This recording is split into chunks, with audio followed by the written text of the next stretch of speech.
about this modulation generator, if there is a cool thing about it, it's a pretty straightforward modulation generator, or LFO, as every single other business called it.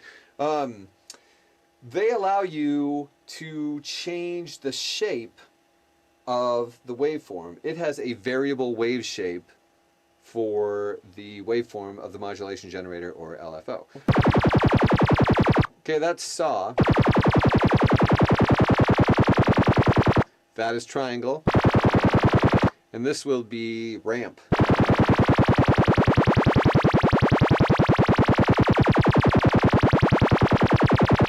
So that's pretty cool.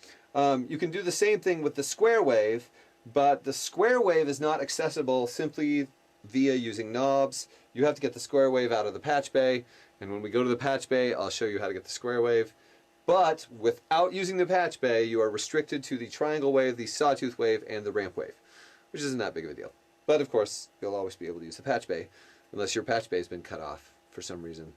People cut things off analog synthesizers, and I want to say that it's wrong. Okay, anyway, so back to frequency modulation via the modulation generator knob.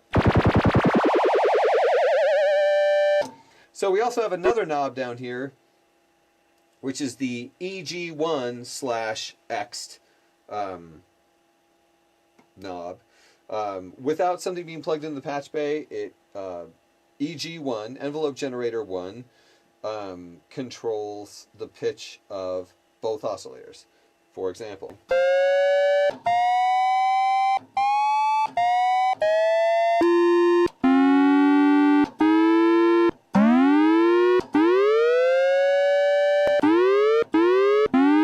so obviously your settings on envelope generator 1 are going to affect the pitch when this knob is turned up.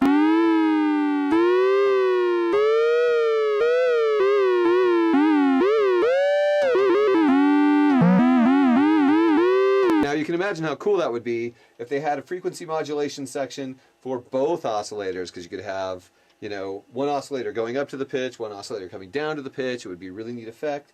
And you can kind of fake that, but not as well as if this section would have been, there would have been two sections, one for each oscillator. So basically your envelope generator 1, again I'm jumping ahead to a future module. Envelope generator 1 is controlling the pitch. You get to decide how much it does so.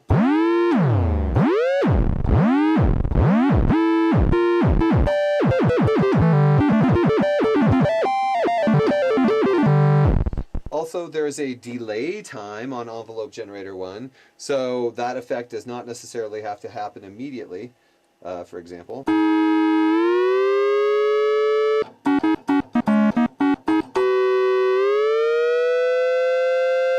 And so you can have that set to whatever time amount you want, so that at some point the pitch is going to change as designated by the voltage control of envelope generator 1 on oscillators 1 and 2. Okay, right now I have oscillator 1 on and oscillator 2 off, so that you can most clearly hear what the filter does with a single oscillator.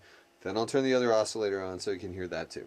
Okay, here we go. This is the low pass filter without any resonance, or peak as Korg decided to call it.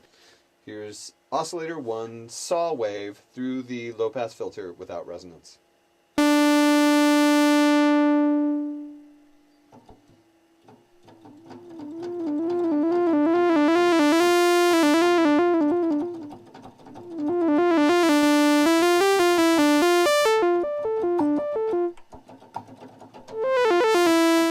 Okay, here's with a little bit of resonance.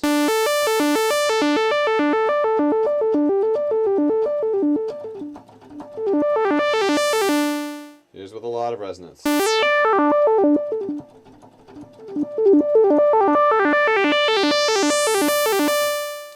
And here is with the filter in self-oscillation. I'm going to turn it down a bit.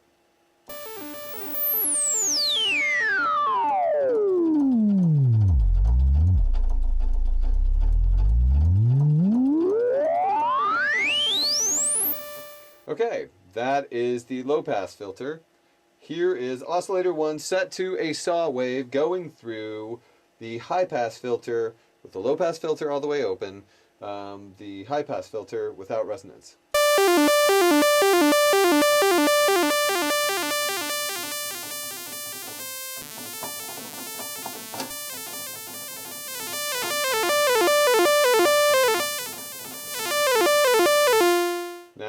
high-pass filter with a little bit of resonance.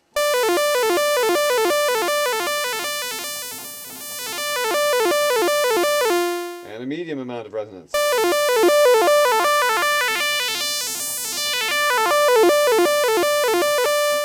And with a lot of resonance.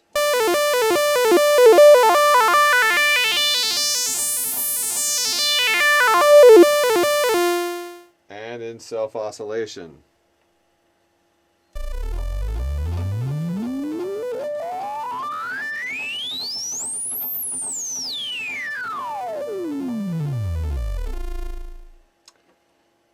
Okay, obviously you can have a huge amount of combinations of these two filters. That is the cool thing about the MS-20. That is like the best thing about the MS-20 is the fact that it has both a high pass and a low pass filter, each of them with resonance, and both of them can be put into self-oscillation, even though I believe the filters are 12 decibels per octave, which is really unique. Anyway, so let me make a couple of settings here so you can see what we're talking about. I'm also going to turn on the second oscillator so you can hear it.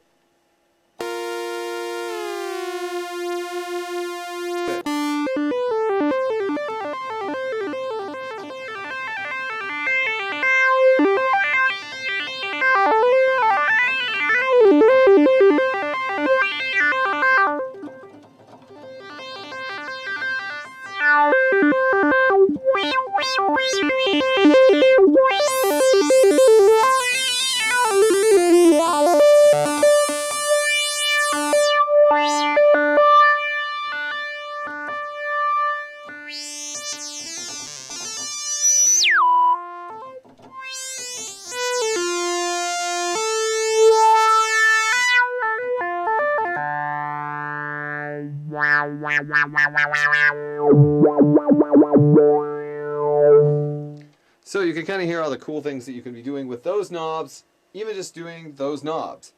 But we also have the modulation section. Now, Korg was nice enough to give you an individual modulation section for each of the filters, which is really nice. Otherwise, just one modulation wouldn't have been as fun because you can really mess around greatly with what's going on. First, let's look at the high-pass filter. First, we have the MG modulation generator knob, which is also the T total external input if something is plugged in there. But right now, it's just the modulation generator, so let's listen.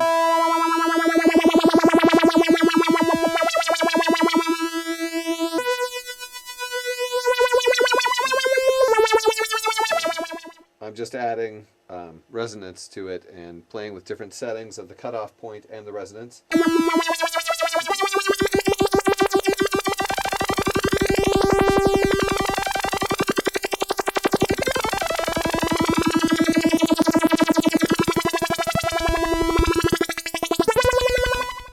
So you can get a lot of cool sounds with that.